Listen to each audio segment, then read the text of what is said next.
Agradecemos a Deus pelo privilégio que nós temos de ter nosso irmão Denis e a sua esposa conosco, também sua filhinha, que já estão conosco desde sexta-feira, né? Estiveram ali em Mauá, daí sábado e hoje estão aqui conosco. Nós vamos dar início à nossa reunião cantando o hino de número 8. A terna voz do Salvador, com graça nos convida, chamando-nos em seu amor, querendo dar-nos vida. Número 8 para darmos início.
Também nós temos nos visitando nossos irmãos de Mauá, nosso irmão Valdemir, a irmã Angelina, os filhos, né, estão conosco. E nós também agradecemos a presença do seu... Clarice? Nossa, desculpa. Parece, né? Desculpa, irmão, confundi o nome. Também o seu Joaquim, está conosco? Não sei o que é o nome, né?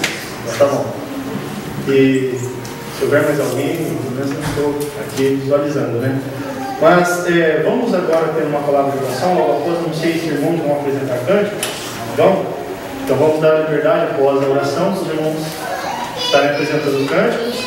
E eu não sei se a nossa irmã Mariana estará subindo com as crianças. Estará subindo, então ela terá liberdade após isso. Vamos também lembrar, vamos orar, lembrar nosso irmão Ezequiel Passon, uma família do Patrão Regina da parentela. Não, são conhecidos, né? Lembrar desta família do Patrimônio Regina, os nomes Caiane, Edna, Rodrigo João, isso mesmo é tá bom. O Rodrigo João e Giovana, né? No qual o Rodrigo João sofreu um acidente, né?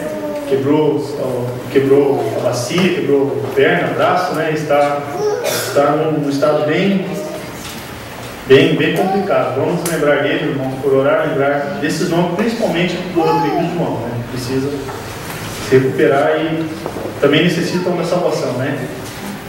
Certamente necessitam da salvação. Muito bem, vamos agora ter uma palavra de oração. Peço a aqueles que possam colocar de pé. E o nosso irmão, seu Alberto, que nos dirige nessa oração.